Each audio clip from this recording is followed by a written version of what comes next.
There is a fifth dimension. A dimension of sound. Damn it, Frank! We tell him to be quiet. I spilled my hot cup of Uranus again. A dimension of sight. Hey, Arch. I'm gonna sock you in the puss. A dimension of mind. Nan Adams, is that you?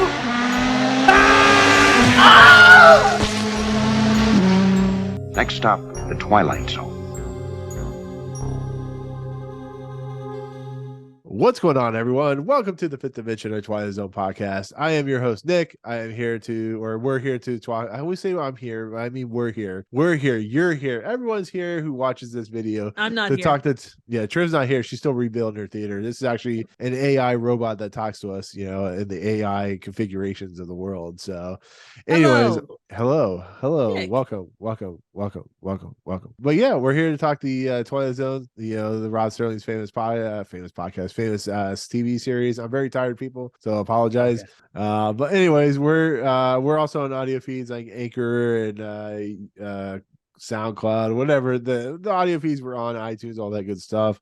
Today we're entering season 3 of the Twilight Zone. We're in between, almost halfway through this entire series.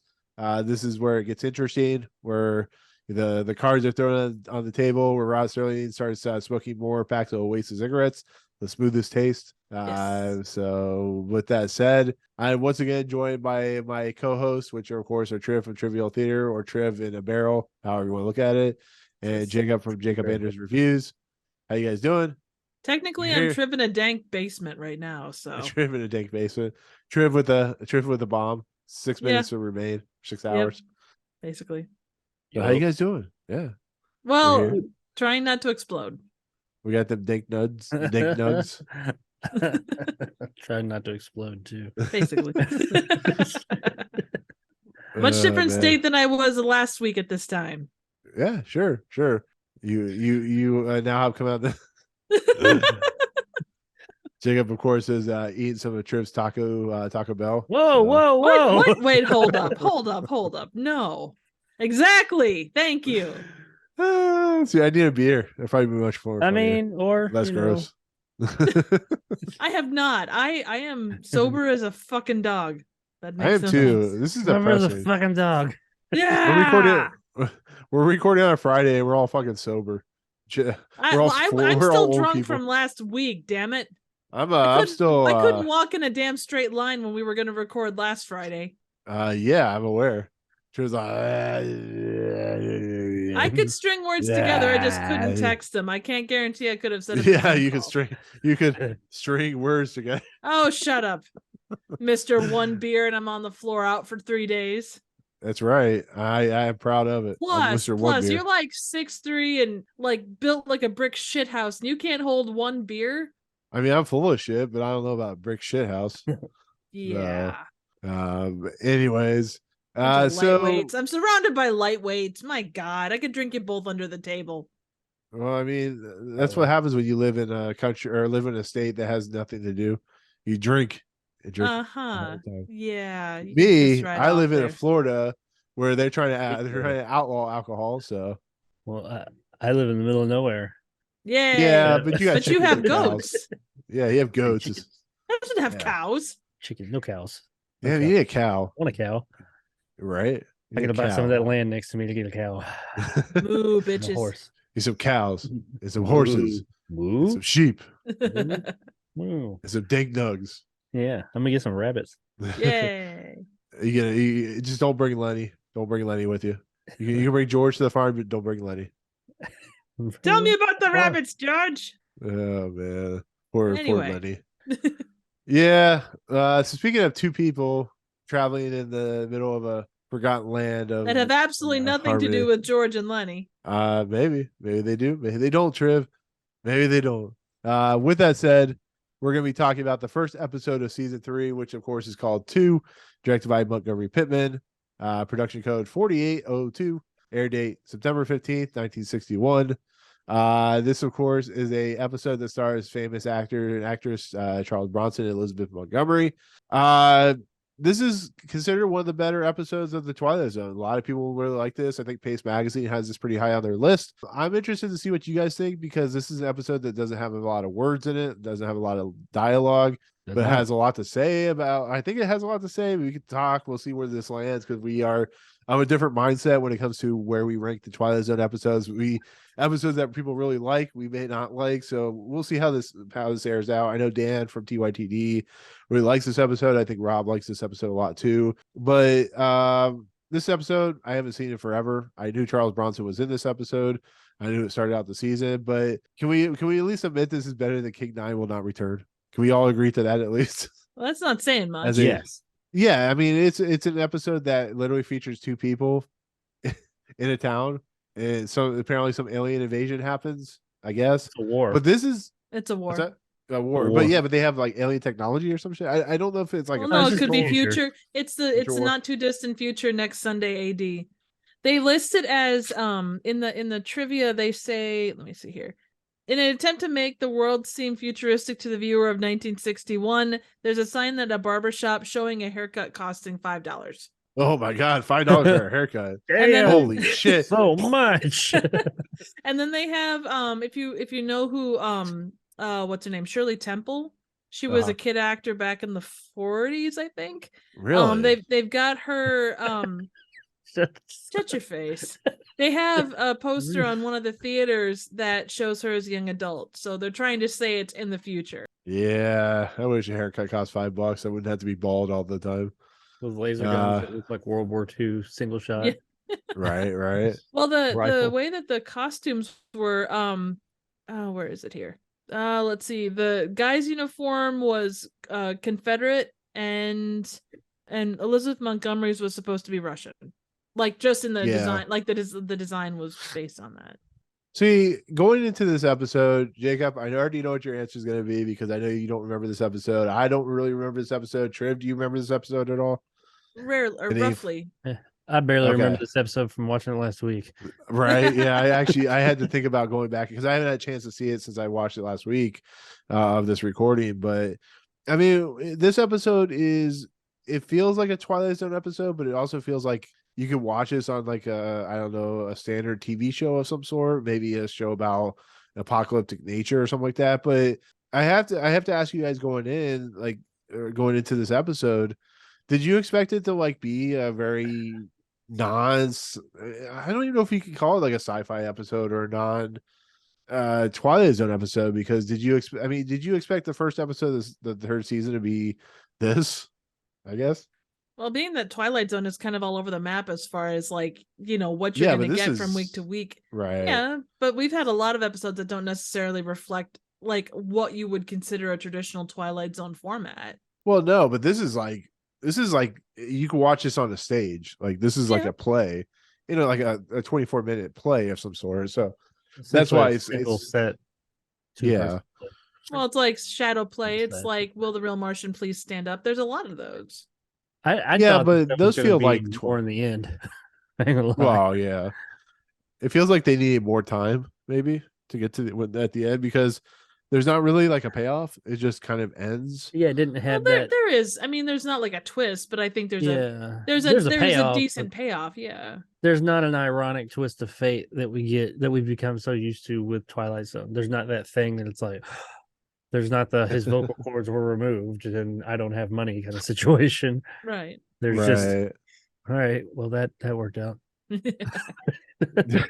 Yeah, I mean, it feels like an episode that is a first episode of the season, where they're trying to just get an episode out. They're going to pull out the big dicks later on, the big guns, I guess you could say, and it just feels like pulling out the big dicks later on. Because think about what we have in the third season, some really big dickish episodes. So, but this episode really literally opens up with Rod Serling's narration. It literally is like showing the ground, shows Rod Serling, and he's talking in a really long paragraph. So, Jacob, let's get this out of the way, Jacob. Real quick, this is the only dialogue we have until a little over 9 minutes into the Yeah. And also it kind of explains the setting and time period a little bit in the narration. Mhm. And I do want to point out before I read it, it might not even be Earth. I think if I remember correctly. Let's see. Let me read it because it's been a while since. Here we go. This is a jungle, a monument built by nature honoring disuse, commemorating a few years of nature being left to its own devices. But it's another kind of jungle, the kind that comes in the aftermath of man's battles against himself. Hardly an important battle, not a Gettysburg or a Marne. Marne? Where the hell's Marne? Marin? Marin, I don't probably. know. Marin, yeah. Cut that. Or a Marin or an Iwo Jima. More like one insignificant corner patch in the crazy quilt of combat. But it was enough to end the existence of this little city. It's been 5 years since human beings walked these streets. This is the first day in the 6th year as man used to measure time. The time perhaps 100 years from now or sooner. Or perhaps it's already happened 2 million years ago. The place? The signposts up ahead are in English so that we may read them more easily. But the place is the Twilight Zone. Yeah, I should have read that in advance. Well, I mean, to be fair, tripped all over you were probably ready for that like a week ago, so you're good. That's my fault. I'm sorry. I was. Yeah, it's all your I fault. usually read it like literally while you guys are talking right before it's my time to read it. I'm like, okay. Well, Are there any words? so- I'm wondering how they're pronounced.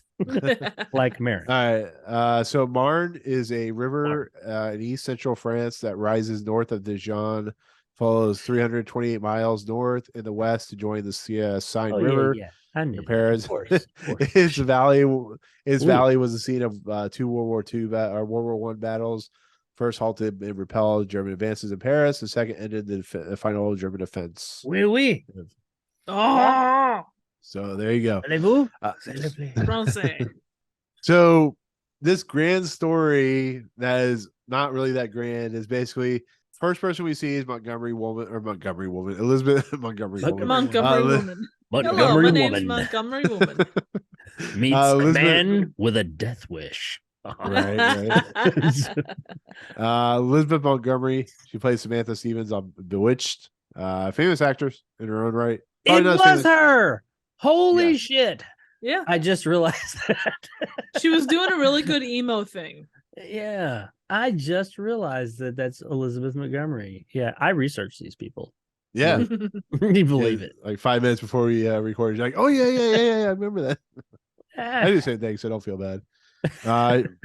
She's not as famous as I don't think she's as famous as Charles Bronson, but she's famous No. in her own right for She's That's what famous she on may have for been. TV. Yeah. Because I mean, he was in The Great Escape, and was he in the Death Dirty Wish. Dozen? Was he in the Dirty Dozen?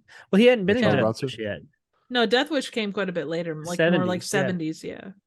so he hadn't been in Death Wish. So he was an actor, and I think he was known-ish, but I don't think he was like as big as he was like in the 70s. He was in a lot of stuff. He was like House of Wax, The Clown, Torpedo Alley. Was he in Dirty Dozen? That's what I'm looking. Dirty I'm Dozen. fucking looking. Done Oh, that was Dirt. not till 1967. But he was in Okay. Magnificent Seven in 1960. Yeah, Magnificent Seven. That's what I was thinking of. Machine Gun Kelly, Vera Escape. Cruz. I think The Great Escape had already happened. I thought that was the 60s as well. Yeah, but I don't know if it had already happened. 1963. So like a couple years after this. Sandpiper, Thunder of Drums. He's basically at this point he was doing a lot of westerns and war movies. He's so- got that kind of a Everybody face. was. Yeah. Everybody. Yeah. Dude, I'm not gay or anything like that, but dude, that dude is fucking. He's an amazing looking guy for his age. You know, It really is, because you were like I was like, this dude's sexy as fuck, man. on Like, our what the little fuck? DM that we got going on. And we keep seeing messages from Nick last week going, "Damn, Charles Bronson was hot. Dude is I'm like, stacked." right. Man, that dude's fucking boner. Oh, no, wait, what? No, just I hadn't watched it yet. And I was like, "What the fuck is he talking about?" Charles Bronson. Okay. But well, once again, we're introduced to Elizabeth Montgomery. We see her come from her feet, move up to her face. She moves out to the town, which was filmed in Howard Studios, which is a pretty famous studio. I think it was eventually tore down or whatever, but it was well known for a lot of early westerns and films and stuff like that. This is where this was filmed. Probably one of the only episodes that was filmed like outside of like a desert, I guess you could say, or in the middle of a set. I guess, like a production studio. But it's a pretty simple story. I mean, it's basically she's walking around trying to figure out where anybody's at. There's been some kind of apocalyptic war.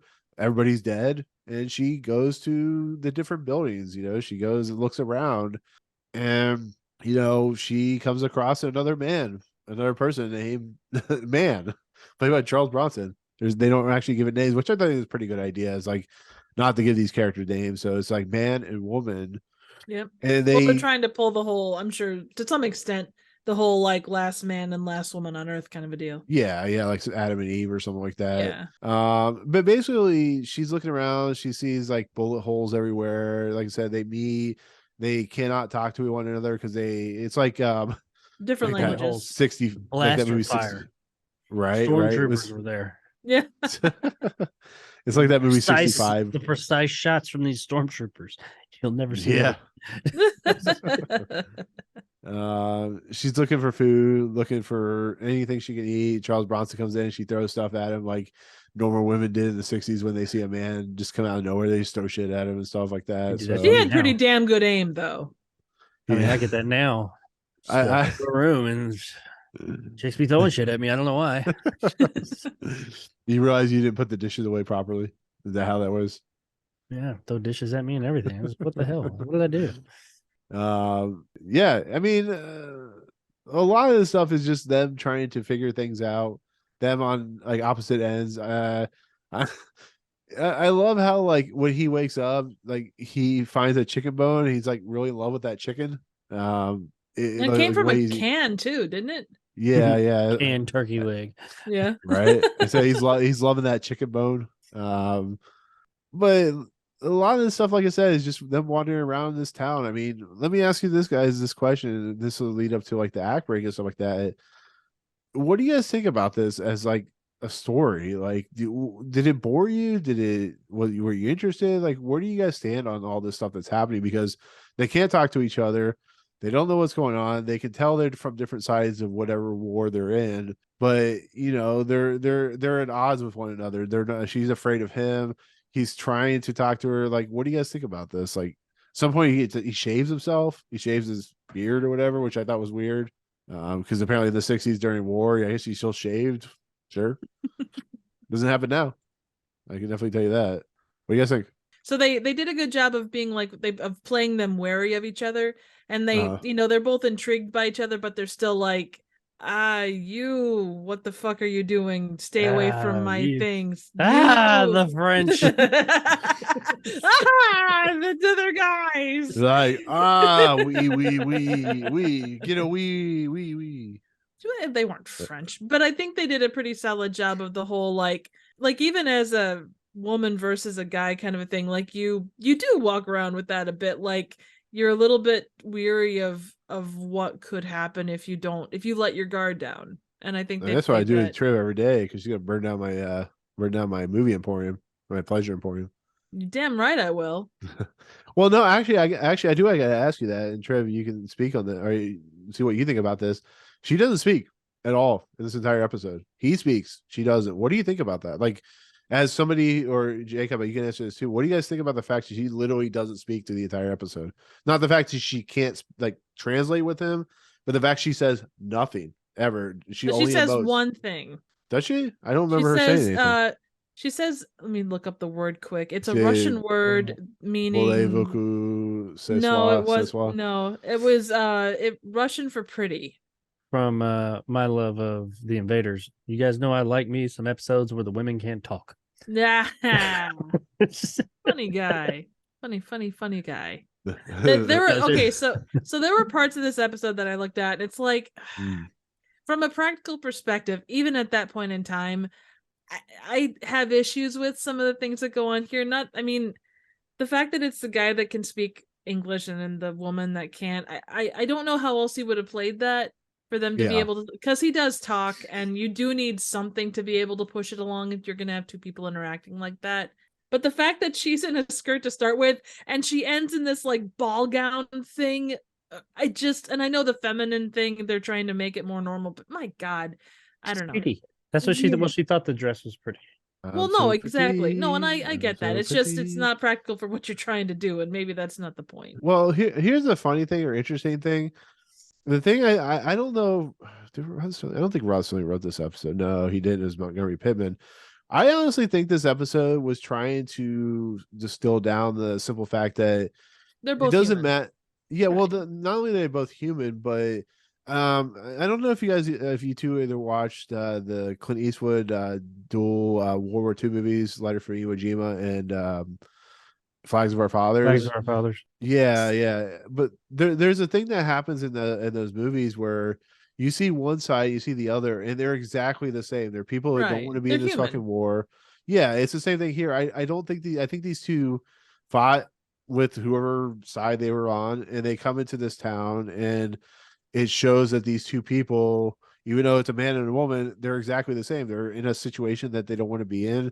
They're put into this, but it comes across more like, oh, here's man, here's woman, woman do what man said, that type of thing. I don't know. It's really weird. It's a very 60s mentality, but I can see what they I were don't know. trying to do because they were just trying to show them, like you said, there you got two people that are tired of war. They want, I mean, look at everything that's gone on the past couple of years. Look at COVID, look at all this stuff. Even above and beyond everything else, people wanted to get to some form of normality, something that can restore the humanity. Like, you don't want to be on edge. You don't want to have to watch every single move you make. I mean, Still waiting. oh no, absolutely. But you know what I mean? Every It's that step you it's that take. it's that need to be just human, Yeah, I think that's what I got from it is like you've got of course they've got it like instilled in them the nationality, but it's not about that. It's about Yeah. just human beings. When everything's gone, when all that crap is gone, when all the nation you're from and the place you're from, the who you are, your lineage, your race, your sex, all that, when all that's gone, you're just human. It's two human beings, just a man and a woman. And once they get past that, they can find happiness. That's the thing about a book like The Road, or if you watch the movie, whatever. Oh my God. Yeah, I mean, just think about Mentioning that. gets depressing. Well, that's the whole thing about this. It's depressing because they're in a town that just like had life at one point, and now it doesn't, and they're having to survive in this town or whatever. It's the same thing. I guess I go back to The Road, where it's like a father and son trying to survive this fucked up world that is now whatever virus, whatever pandemic happened. And it's the same thing with Last of Us. It's just like, what do you do in this scenario when there's just two people? How do you survive? Are you is this like the last man on earth, the Will Forte show? What do you do in that scenario? And that's kind of what happens here. It's like, it's not as like it's not as deep as that, but it's just like that scenario where it's like, what the fuck do you do? Well, yeah, it's about, none of that matters. Yeah. And kind of like moving past all these preconceived notions and these things you've been taught. I think it's a lot about moving away from forgetting the things you've been taught and being, just who you are, people, human beings. Seeing this person as not this thing that you've been told that they are, but just as another human being. Right. The propaganda drops away. Yeah. Yeah. The propaganda, yeah, all of the propaganda, the everything. Yeah, exactly. The propaganda drops away. That's a perfect way. I do want to say that the first shot, or actually the whole episode, from the jump, I was like, okay, they've upped their production budget this season. Like you said that there's a lot of desert episodes after this. There's a lot of desert episodes for Twilight Zone period so far. Yeah. But if this is anything to go off of, because I haven't watched forward yet, yeah, it seems like they upped the production budget quite a bit, because like this set was like, I was like, that's real.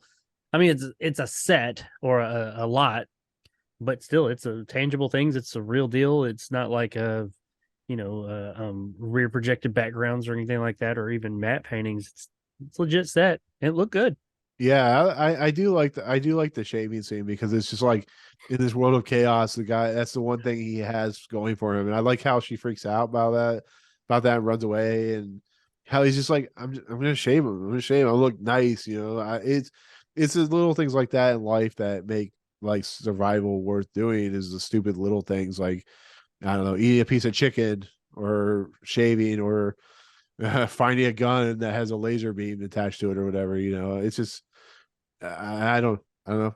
It's crazy to think about, but most of the stuff, like with the gun, they before it goes the act break, they pointed at each other, and I mean, at that point, I mean, is there anything else you guys want to talk about on that? I don't know. It's kind of hard to talk about this episode. It really is. It's a lot of just looking around this world. Up to this point, I found it interesting. I knew exactly what the point of the episode was. Yeah. Like a few minutes in, I was like, okay. I thought there was going to be a twist of sorts, but I knew exactly what the episode was going for. Like that whole day is like there was no secret there.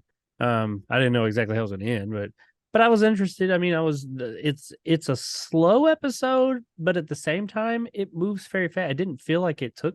Yeah, it's not boring. It didn't That's take interesting. a long time. I mean, they're all 24 minutes, but it seemed like a bit shorter than the others. It's not, but I mean, it moved at a steady clip. It gives you, it piecemeals the information out to you as it goes. And I mean, up to the middle portion, I was cool with it. I was like, okay, let's see where this is going. What's going to happen?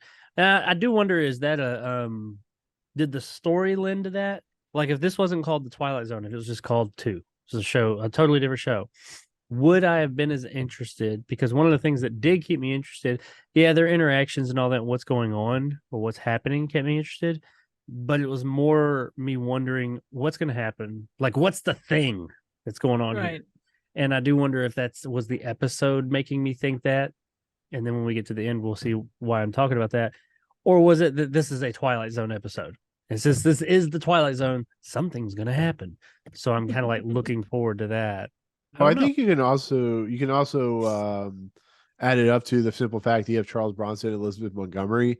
I think if you had two lesser actors in here, it might not have worked. I think the fact you have two actors that have somewhat of experience at this point in their career, putting them into an episode like this, I think that was a smart choice, because if you did, you saw what happened with the Fever or the Trouble in Templeton and stuff like that had much bigger like set values and stuff. So I just love the fucks that Charles Bronson does not give the whole time.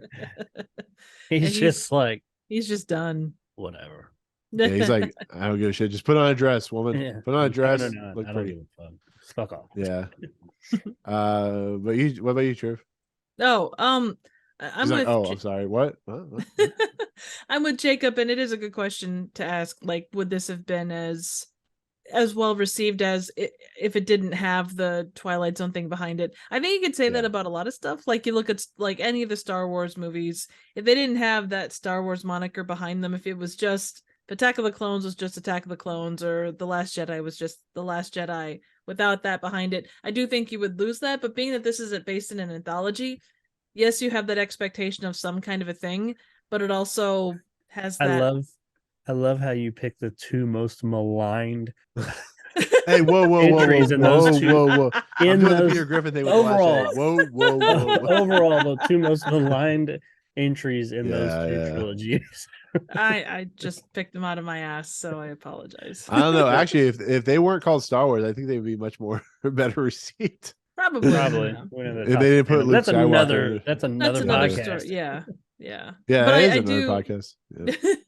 But yeah, I do think, I mean, this definitely sits outside the norm for Twilight Zone, but I don't think, I think it still fits because Twilight Zone could, in theory, be almost anything. Like, it's not going to be a romantic comedy, but it's. Oh yeah, gonna be- Twilight Zone is an allegory for like the world as a whole, like in the state of affairs. Like you can go to any episode and there is an allegory to some portion of what society is like at that point. So here, it's people in like looking at people in the mirror type of situation, looking at themselves, realize that people this is kind of why I like this episode. Like you guys have talked about earlier, if you look at the bigger picture of World War II or World War One, the reason the both sides, they're terrible people on both sides. So you look at the smaller people and they're the good people. They're the people that are just doing it because they're forced to do it.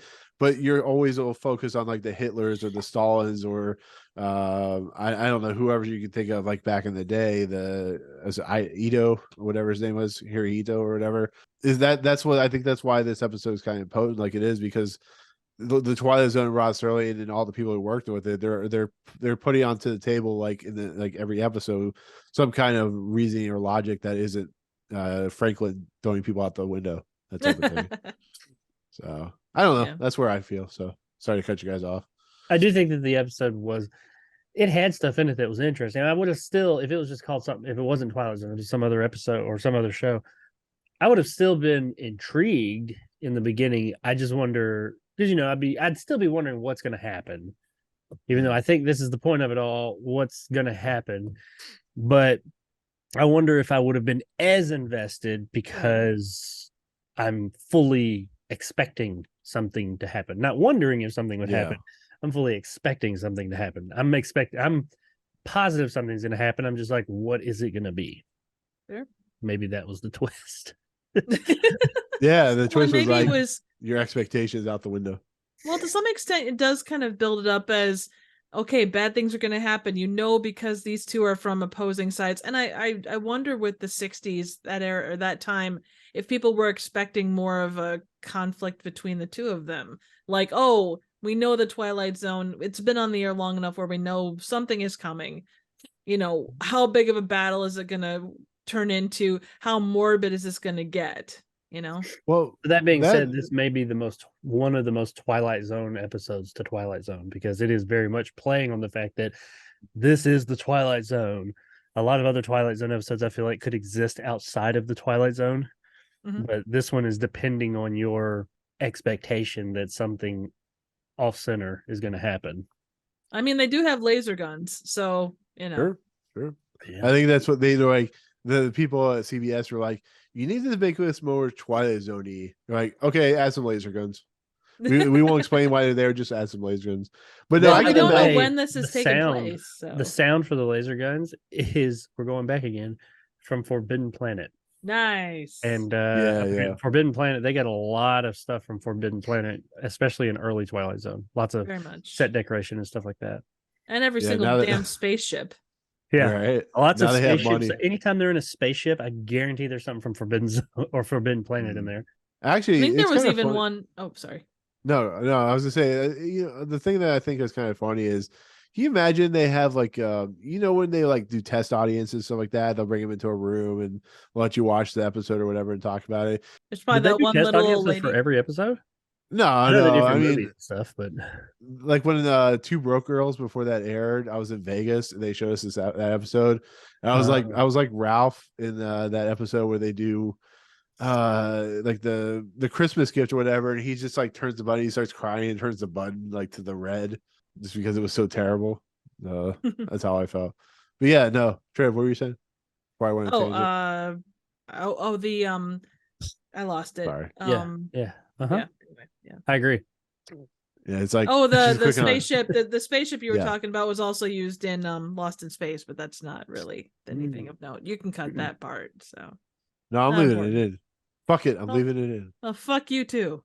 No, we're doing it live, Trev. Fuck it. I know we I'm are. leaving it in. Fuck you. Act break ends, comes back. They're Yeah. walking down the street. He tells her to put on a dress. She says, "Fuck you." Really doesn't say anything, but she like looks at a picture of a recruiting office. She shoots him she tries to shoot him with a laser weapon. And Well, she goes into she's kind of letting her guard down, and then she goes. For some reason, she goes into the recruiting office, and she's kind of reminded about all the stuff that they're supposed to be doing. So then she goes back out and tries to shoot him. yeah, what do you guys think about that actually? Because that's kind of interesting because she's like starting to, like you said, slowly bring her guard down, that shield that she has up, and she walks into the room with the picture and she realizes, oh, fuck this guy, and she's gonna go out and try and kill him, even though it'd be like, maybe they have to repopulate the earth or something like that. But no, she's gonna kill With someone the you only hate. man Yeah, left. awesome. Yeah. Awesome. Yeah. Instead of taking that Charles Bronson dick, That's you. That's not the rest of us. I felt like that felt a little rushed. I do think that this episode would have benefited from. Well, I say it would have benefited from a longer runtime. Who knows if it was a longer runtime, we may have ended up bored. But I feel like there was the opportunity for more for these people to develop their characters a bit more. Could be wrong, but I feel like that, and that because of something like that, because that did seem kind of. I don't know. I feel like this because he's saying it's been 5 years since there are people there, so I'm assuming this war ended approximately 5 years, or it's been a while. She's been away from her people. She's seen like the devastation of the planet and all that. And I get that at first she's kind of like on her guard with this guy, but this guy's not going to hurt her, and she's kind of coming around. And she gets this dress. She goes in and she sees these posters, and that's what makes her say, "Fuck this guy! I'm going to go blow him away." from all this propaganda, which I think it's propaganda from his side, talking about her side. Am I correct? Honestly, I'm not sure. That's how I took it because it was in English and he's speaking English. Oh yeah. Oh, So I so took it it's as that's his like city. fight the his bugs type people. of thing. So Yeah, like she comes in and sees it and like sees all this stuff showing her people as the bad guys or whatever, which I'm sure on the other side it's the other way. And I get that, and I got what it was saying, but it just seemed like, well, that escalated. She was cool, and you think she would look in there and be like, oh yeah, that's how it was. Well, but you got to think too, like someone coming back from, or someone that's been through war. I mean, especially, the old saying about war is hell. If you see that stuff, it could trigger you to be like, you know what, screw this. This guy, if this guy is just being nice to me for now, he's gonna, knife me in my sleep or something. Even just well, probably even just use that knife. Jesus Christ. Flesh knife. Not everybody likes Charles Bronson, Nick. We don't all have that fantasy. Whoa. Wiggle her I didn't nose say at Charles him. Bronson. I said nothing. I just said knife. That's all I Yeah, said. we've already a knife heard with a man using a knife. We've already heard that. Yeah. That's a see, Jacob. She's exactly. She burns down her theater and she blames me for it. I'm sorry. I'll blame you for it. I'll tie you up in a dank basement and leave you to rot. It would be the worst thing that happened to me. Well, hey. But you know what I mean? Like that PTSD aspect, like that stuff comes up in weird ways. So yeah, no, I get it. Come up in a weird way, yeah. Yeah, so does your face. I get what they were going for. I wasn't lost on it, but I just feel like it could have. No, I feel like totally. the whole thing. Like many of these 24-minute episodes, not all of them, but some of them could benefit or be hampered by. But definitely, I see it as this could benefit from some expansion. But seeing as how they did just have 24 minutes, I get it. I think they did an effective job of letting their mindset when they'd made these decisions and did these things, like going to shoot him with her pew gun. Here's a question: how do you guys? Because we really don't have that many, like, I don't know what you'd call it, romantic episodes, or where a couple kind of gets together. The only other one I can think of is The Lonely. How would you say he was that real relates? lonely in that one? Yeah, he was. Fucked a robot. Face. Yeah. But yeah, exactly. But how do you relate the two, or how do you feel like the two relate? That episode and this one? Yeah. Well, there's no robots. True, but I mean, just like the growing romance aspect of it. I think that I don't know, man. The Lonely kind of had like this massive time jump. True. But I think both of them, I think, communicated their point as far as that goes. But I do think both of them do deal, like you said, with people that are this one has a little bit deeper on people letting go of their preconceived notions and things like that. But it is about just people being lonely and what we do when we're lonely. Use your man knife to fork a robot, or take, because I assume this guy, if I remember The Lonely correctly, at first he wasn't real thrilled about this robot. He was like, it's a robot, yeah. But then he came around to it. I mean, yeah, like Jacob was saying, like the last part of this episode, which is like, I think the act break's only like 5 minutes long because it moves pretty quickly. But she basically stays in the room when because there's a rainstorm. Next day, Triv's favorite scene with Charles Bronson with his shirt off as he's walking down the steps. I think it's your favorite episode. Triv, don't put words in my mouth. I don't know what you're talking about.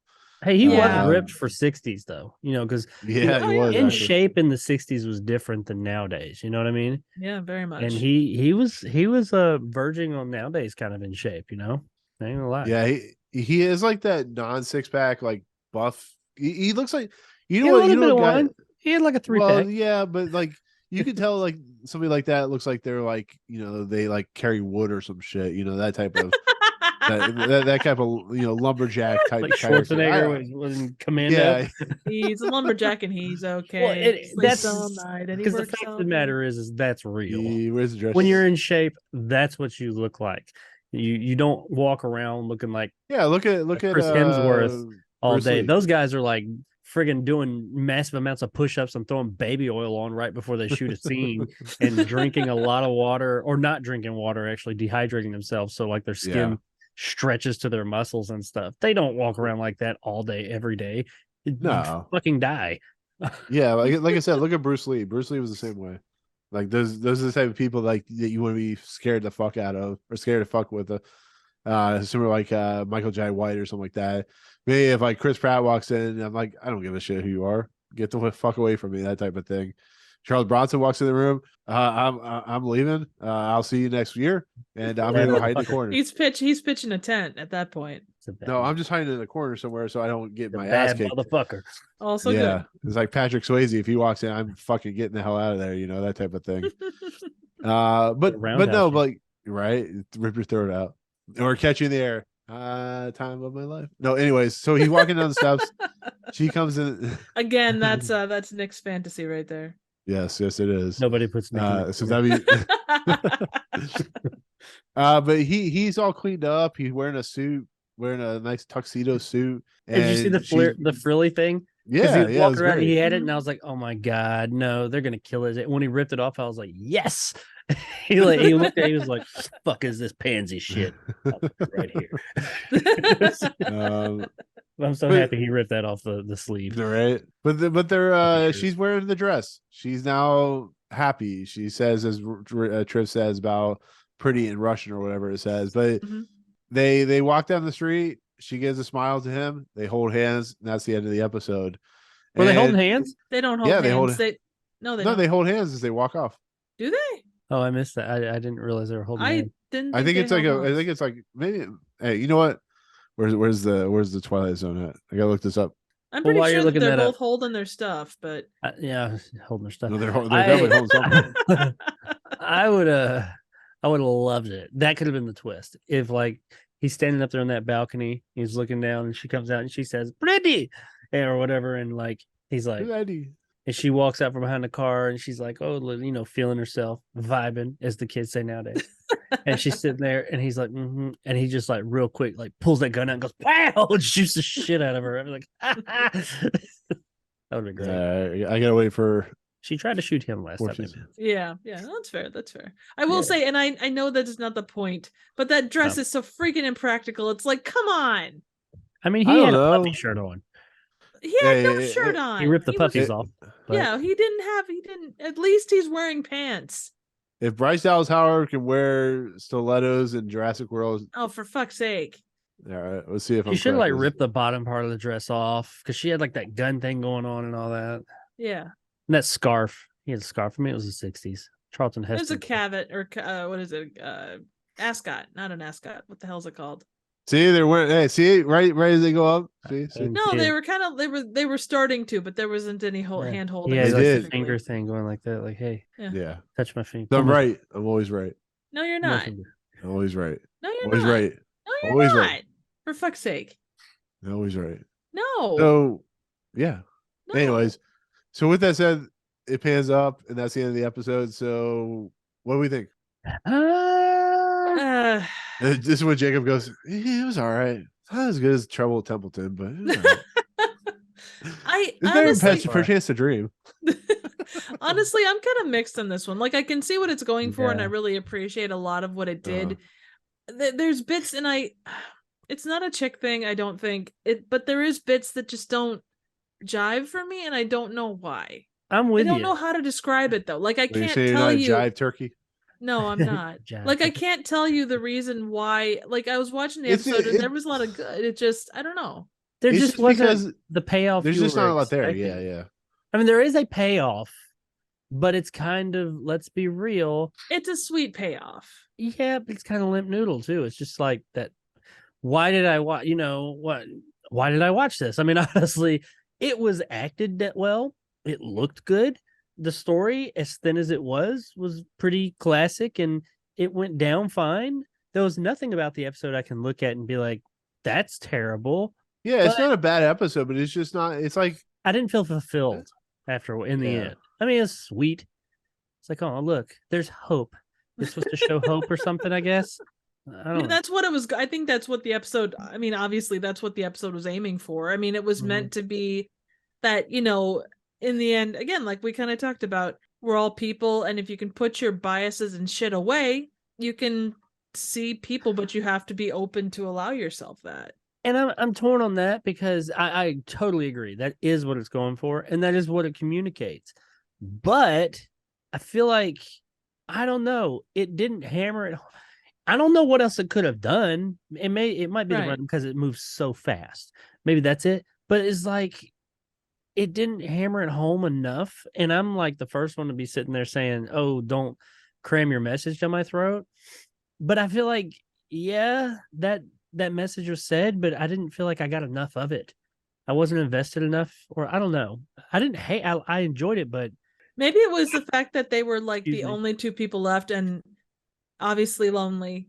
You know, you kind of go with someone because you're lonely, and it's like that idea of, I don't know, like there's no one else around, so what are you gonna do, kind of a thing. I don't know. And this is gonna sound so cliched, and I applaud it for not going down that road. But I almost feel like there should have been a scene after all that where one of them gets into some type of peril, and the other one has to like make a decision to help them, and that brings them together. I don't know, but that's not really realistic. So like the way that it went down is more realistic. Like she had time to think about it and then realize, oh shit, I was being a dick.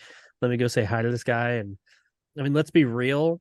If you're some dude who's been out in the fucking desert or the ruined wasteland for 5 years all by yourself, and a hot chick comes up and says, even though she tried to shoot you the day before, it just goes, pretty. You know, I mean, that's all you need. Well, you know what should have happened? She should have been driving like a really broke ass vehicle with a whole bunch of gold in the back, and it accidentally goes over a cliff. That may have been the truck she was driving. Because wasn't she driving a truck? Was she driving a truck? No, rode she up was walking in, but she walked from behind it like Yeah. a truck van thing that Yeah. looked like it belonged in that episode. It was full of the Nazi gold from that one episode. Exactly. The Rip Van Winkle effect. Yep, exactly. Yeah. I'm glad we I figured agree. it out. Yep, got it. Right. Yep, got Done. Clap. Woo! It's over. What we I don't can't- see is the director's cut ending. Right as they walk down the street, Nan Adams tears ass through there and sides with Tokyo drift style. Pow, and takes both of them out. And the moral of the story is love triumphs all except for fucking Nan Adams, bitch. That'd be a great T-shirt. But what if Dan Adams like she does like a Tokyo drift and like or does a wanted where she like picks up the two in the vehicle, they drive off into the sunset as a She like menage does the a drift trois. thing where they jump in. Yeah. Like which if you did that in real life, you'd like be splattered across the seats. But yeah, They Anything can happen in go the off Twilight into the Zone. sunset as a threesome. Yeah, Right. We're talking my language now. Yeah. Oh yeah, Mount Chicka Bow Bow. And Nick wants to be thus Pornhub was born. Nick wants to be an Elizabeth and Charles sandwich. Hey, when in room. Chuck and And in the Beth. desert wasteland. When in desert wayland. when in chocolate milk. Yeah, But yeah. I thought it was fine. Yeah. I think you said I was going to say that. I did. I had a I thought feeling. it was fine. I just the end. I hate to say it because it's almost like, hey, it was a catch you off guard ending because there wasn't anything, but that doesn't change the fact that I didn't feel totally fulfilled. In the end, it ended, and I was like, I feel like I needed a little bit more. I don't know what. That's not my job, but I did feel a little unfulfilled. Your job is to do a podcast 70 years later talking about how you feel Talk unfulfilled. shit about their hard work. Right. Yeah, exactly. But anything else? Anything else you guys want to bring up? Not really. I think I'm good. Do you guys think this was Earth? I mean, it did say Shirley Temple, so I guess Um, so. Well, and I the mean- thing is, it was. I assumed so, but I always assume that's Earth, unless they say otherwise. Like the invaders. I get. Yeah, I assume Earth. Well, I mean, he said the place, the signposts are in English so that we may read them more easily. Oh, true. But the True. place is the Twilight Zone. So it doesn't really specify whether it's Earth, whether it's another planet, whether it's 1,000,000 years ago, a la Star Wars, or if it's 2,000,000 years in the future or less. It's very vague as to like when and where this is. Yeah, I think in the end, I think that's the point. You're not really supposed to know much Yeah, I outside mean, it of doesn't just this matter. location. Right. Yeah. In the end, it's just like these two people, they're going to make love one day and create very good looking babies. True. And we'll all be jealous. Very. I mean, and the other thing is too that the kind of timelessness of Twilight Zone reflects a lot in this because despite the vehicles and everything else, you could still say the message is something that works now and worked, this is like the Yeah. love story version of Enemy Mine. Yeah, Anybody remember basically. Enemy Mine? It's been a hot minute. Is this Dennis like Quaid and- Alien Nation Yeah, well, it was Dennis or Quaid. Star? and How about Gossett Starman? Jr. This- oh yeah. Didn't like Red Letter Media do an episode about that? Probably. I love Enemy Mine from back in the day. And the alien guy was all like, "Oh, what is that?" Is that where what Louis Scott Gossett Jr. has a baby or something? Yeah, Yeah. he has a baby. Oh my god, this movie is very topical. He has a baby, and then in the end, Dennis Quaid has to go back and save it from the mines on the mine. God, I Lots thought of- you mean Oh my there's God. Marcel Marceau's everywhere. yeah, all over. Damn.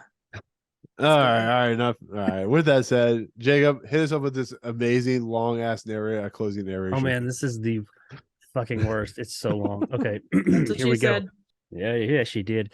This has been a love story about two lonely people who found each other in the Twilight Zone. See, Rod Serling was even like, "What the fuck is this ending? I don't even know what to say." He's like, see, Things this is the problem. happened. I step Meant away it. from one episode, and this was just what the Yeah. fuck you guys do. Yeah, he's like, I come back, from my holiday in like New York or Lake Tahoe or whatever, and this is what you guys have: no ending and a shitty ass closing narration. Actually, it's not that bad. It's actually pretty. It's a pretty standard narration. So, but he probably came back. He's like, I've been smoking all this time. This is what you guys came up with. This is not Man. the smoothest taste, damn it. I thought this was it was solid. And But that's just it- the one thing you can always say about a Twilight Zone episode. Not always, but yeah, mostly. Mostly. I thought this was it was enjoyable. I enjoyed myself from beginning to end. It's just the ending was a little bit of I didn't get full fulfillment. Yeah, It's kind of like, that ending when oh shit, the kids are knocking at the door right at the end, Fuck. Yeah. It was a good time, but the end was a little tainted. Oh shit! It's robots that are people from Earth. Gas. That type of thing. Oh god, it's a Catwoman on a roller coaster. Gas. Oh, it ain't that bad. Yeah.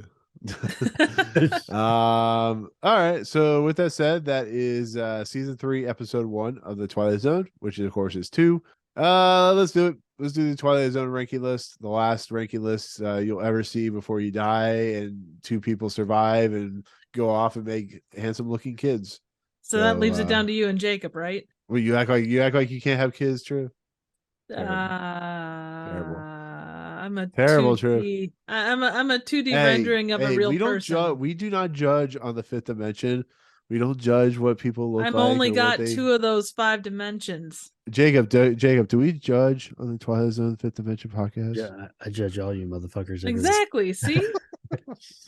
Well, Triv, just know Anyway. we still love you. Aw, thanks. Anyways, so with that Especially said, judge when that motherfucker TYTD's on here. Tiwi TD. Tight D. Tiwi titties. Where's British Dan? I would put this above a penny for your thoughts. But that's me. Oh yeah, we're looking at that, aren't we? Oof. What number is a penny for your thoughts? 21. 21. A lot. That's it, you got the This is list, a right? long list. Can you break this down and just send us the section that we're going to be rating or putting it in? Yeah. This thing Jacob's is like, really long. can you go to the future? Just tell us which number it is. I mean, if we know it's a shit episode, just send us the second half. We know It's it's a only really gonna get good one, worse. just the top. Yeah. But the funny part about the whole situation is, well, I'll be like, oh, that was a pretty shitty episode. We end up putting it number 4. And then we'll be like, oh, I loved it. It was so good. Okay. A penny for I'm your gonna- thoughts is 21. Hang on. I'm going to say number 3. No, stop it. Stop it, Triv. No. I'm gonna go with at least number 18. So okay, But we can't put it above. We can't put it above Dan Adams. the Hitchhiker. Was that the Hitchhiker? Yeah, this is Yeah. I don't know. In total honest, man, the end of this one is what does it end. But I got to look at it like it's not awful. It just is uneventful. This is better than I like most this unusual episode camera. more than The Hitchhiker, honestly. The body of it, the beginning and the body, but the ending of The Hitchhiker is more, oh my, impactful than the ending of this one. It's more I think George this Takei. Yeah. Oh my. The end the end of this one though, I feel like to get the full impact, you have to have like an hour conversation with two other people on a podcast. That does help. Like to really like search and get what the ending of this one is all about. Not that I You didn't could get reach it. out and grab Charles Bronson's dick. Yeah, his Bronsan. I just feel like I do. I feel like to like truly appreciate, not so much get it. I think anybody will get this episode, but to appreciate what they were saying, you do have to have a conversation about it. This isn't one that I'm going to have an internal monologue about. I'm just going to be like, well, that was uneventful. I get it, but but after talking about it, I'm like, well, whatever. I'm talking myself into a fucking circle. I do in fact think it was obviously better than Chance to Dream. I guess I would Number One 3? for the Angel, number 3. Trev, where's the mute button? Mute Trev. Nope. I mean, I'm cool with that whole area right there, the high teens, mid teens, whatever. What about you, Trev? Then we take it from wherever you say. That's 3. See, and I'm number 3. 3. We'll fight for it. You got to fight for them top That's spots. right, damn it. See, I'm torn on this because it was a good episode. There was a lot of good to it. I don't know. I mean, like Penny for Your Thoughts, of course, is with Dick York and the Penny that You are just dying want to recorder. put bewitched people in next No, to each other. I don't. I actually didn't even think about that till I did like the Penny for literally Your just Thoughts. you said that. Yeah. Well, no, is Dick York, was he on? No, he was on I Dream of Jeannie, right? Yeah, they're all like witch Dick Van Dyke shows or whatever. was No, on not Dick Van Dyke. Bewitched. That was no, They're all Me? mystical shows. no. Dick Van Dyke wasn't on either one of those shows. Was he not? No, Well, he had his own show, didn't he? Yeah. he was on Yeah. several shows, but not that one. It was either Dick York or Michael. I don't remember. Anyway, I mean, would you put Um, this like a nice place to visit, a world of difference? Would you put it higher than that? I don't know. I don't know. I don't know if this is like a top honestly, 15 episode. Dick York but- was her husband on Bewitched. you know what? Yeah. I'm okay putting him right next to Penny or putting this next to Penny for Your Thoughts. You know, Well, you no, gotta keep the I big just Bewitched that's where I couple together. started. That's where I started. I, don't know if you I wanna put it honestly lower. like this sounds terrible. I have no opinion on this thing. Like it's fine.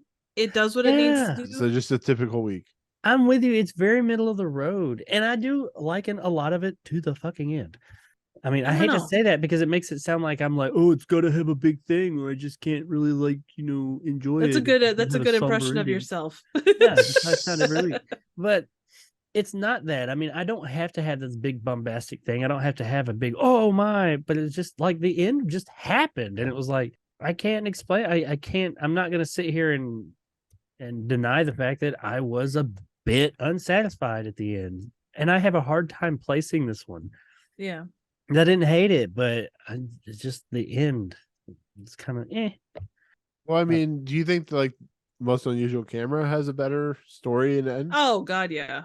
Most Unusual But- Camera was dumb fun. Well, not dumb. It was fun. That was a fun episode. That's That's one that a I would different episode. Yeah, well, and the thing is, like, if you go back and look at like what you're gonna watch again, I would go back and watch like this was a good episode, but it kind of feels like not in the same way, but like Nightmare as a Child and some of those, I will never probably go back and watch those again unless it's like I go back and do a rewatch.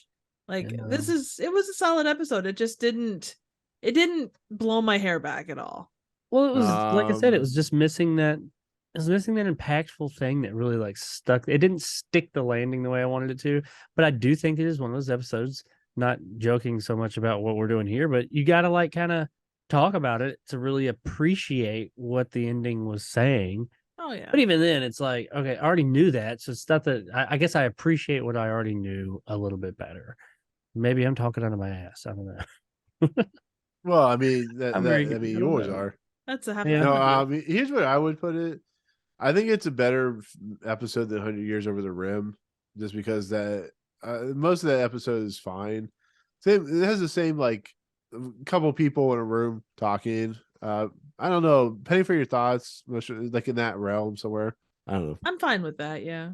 Yeah, I enjoyed A Penny for Your Thoughts probably a little bit more. That was one at the end was kind of like very sitcom-y, but it's still I felt satisfied in the end. You know, there was a thing, a predicament. We got resolution. We had a little bit of an issue, then we had resolution. I felt satisfied at the end of that.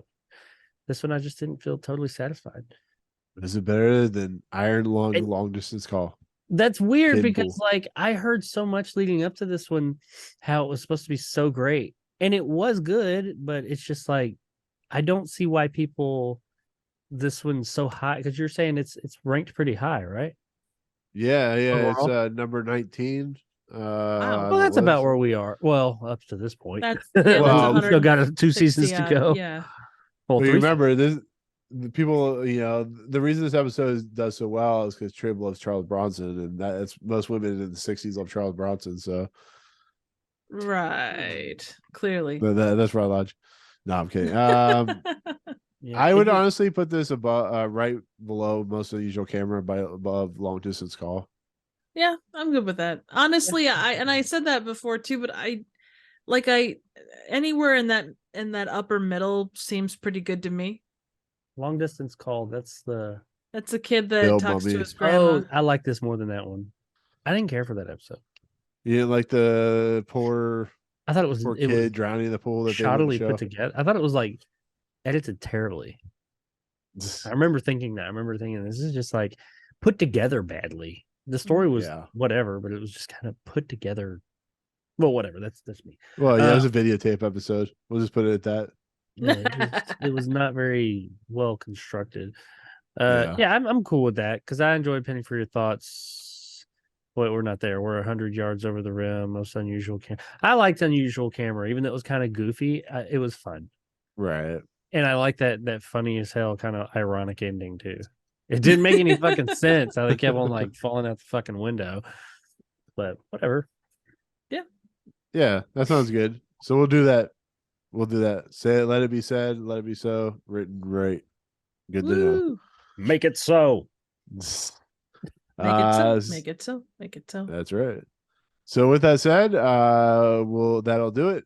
New number 24 will be 2. Of course, number 66 is of course that Trouble with Templeton. Number 1 is still Eye of the Beholder. And the next episode is I don't know how the Twilight Zone did this, but they somehow transported the Charlie Sheen. Awesome Charlie Sheen, David Twohy film into the Twilight Zone. I don't know. But next episode, of course, is season 3, episode 2, The Arrival, directed by Boris Segal, written by Rod Serling, stars Harold J. Stone, Fred Wayne, and Noah Keane. So we'll look forward to that. I heard it's not really that great of an episode, but we'll see what happens when we see it. So anyways, with the that greatest said, episode ever is coming up soon, by the way. which one's that? The Passerby. Passerby. I I don't remember. I don't either, but it is the 69th episode, so it's got to be fun. Jacob's just he's gonna be wearing nothing. It's like I'm wearing nothing at all. Woo, Nothing at all. 69 bitches. Stupid, sexy Anders. Dude, that actually works. Stupid, Right. sexy Anders. Welcome back to Right. Sex Leaders, ladies and gentlemen. So anyways, yeah, that'll do it. So that we'll look forward to that next week. And we're out of this episode. We're out of Peace. its Charles Bronson's bulging things. Oh, Triv, good Lord. you have a site that's being slowly rebuilt. I think. I don't know. We're still wondering if you're doing that. You need some James Corden in your life. That's how we'll know your No. theater being rebuilt. Maybe some Henry Cavill. You never know. So, Triv. Again, I think that you're putting your stuff on me, honestly, but that's me. I'm Anyway, actually- I I'm did the Henry Cavill lover over here. exactly. I said a See? million according to times, I ain't Triv. gay, Triv but says I'd she'll fuck the beat shit you out of for that that. man. Oh boy. Anyway, Triv says she'll take you down to downtown for that. dude, Henry I Cavill. think that the only person here that's saying that shit is you. I don't know what you're talking about. I just work Charles here. Bronson. How many pairs of I Nick's Love Henry Charles Cavill. Bronson underwear do you have, Nick? Let's be Not honest. enough. Not enough. That's exactly. Got one with a revolver on the front of it. Not make my day. Death Wish. I don't remember what the Death Wish line was, but whatever. Oh my god. So, Trev, with content. that in mind, you can see my in progress theater here on YouTube at Trivial Theater. You can also see me on sorry, brain's not working. Twitter and Instagram at Trivial Theater. At Trivial Theater. At Trivial Theater. Open and door. At Trivial Theater. She's been playing some Mike Tyson Punch Out. Trivial Theater. I don't have a giant face tattoo though. Right. Oh. You could. You're a I 2D could. animated character. You could. That's true. That's true. Jacob, you actually did a video just recently. You may do another one here soon. We're still waiting for your epic video that you keep talking about. But yeah, I was supposed to do a video last night, by the way. So coming hopefully soon. That's what she said. I have another movie review. I was tired when I got home, but anyway, yeah, I have a big video series coming soon. I am currently working through episode 3. Episode 1 and 2 are done. I said that I didn't want to release them. I want to release them in parts. And once I get to episode 4 and start working on that one, I think I'm going to release the first episode. So that'll put me far enough ahead to where I can not feel too stressed to get the others done. So by the time it's time for them to release, maybe like once a week or something like that, I haven't decided, but coming truly soon, because I'm tired of saying that, though, that video series will be coming soon. And then many more after that. Hopefully I'll fall into that groove. Movie reviews still every now and then. Try and do at least one a week right now while I'm sussing some things out. I have an eBay channel with shit that I create that you can buy. And if you go to my channel and subscribe, hit the bell. What's the other thing you do? Ask for, make sure to have notifications. Hit a like on something, I guess, and all that shit that you're supposed to do. You will be entered, and you will gain access to go to my eBay channel and buy shit like this. Ooh, And you don't have to do all of that, but it's appreciated. Yay! So you can spend copious amounts of money and get a new updated Game Gear and other things like that. So yay! Pretty sexy, by the way. But anywho, that is very sexy. Stupid sexy Anders. Analog stick. They didn't even have that back then. Ooh. Yeah, it's that. Come play with my stick. Come play with my stick, Daddy. With an LCD screen. I'm going to keep on doing that. Put it up there. You can't see the back because this is actually opened up. But anyway, yeah, do all that. Go buy shit and support my family. Exactly. Support it, people. So anyway, I sell stuff on Retro Jake XY on eBay if anyone's interested. There's nothing up right now, but I have a lot of stuff I'm gonna post later this week by the time this video's up. So more fixed consoles, modded consoles, and other mostly video gamey kind of electronics and stuff that's been refurbished and prettied up and all that. Yay. And Excellent. then videos. All right. So yeah, definitely look out for that stuff with Jacob and his eBay account. So definitely check out his materials, buy his stuff. You can find me at Movie Emporium, Movie Emporium Wares. You can find me at the Pleasure Emporium. Sometimes I'm there selling pleasures of the S&M type. I don't know. It would be a many Charles Bronson. The CB. Yeah. So sometimes I sell wares for Triv, the James Corden stuff. You never know. So yeah. Anyways, JC. I love to sell JC for Triv. Anyways, I think he likes to sell JC for himself. Yeah, whatever.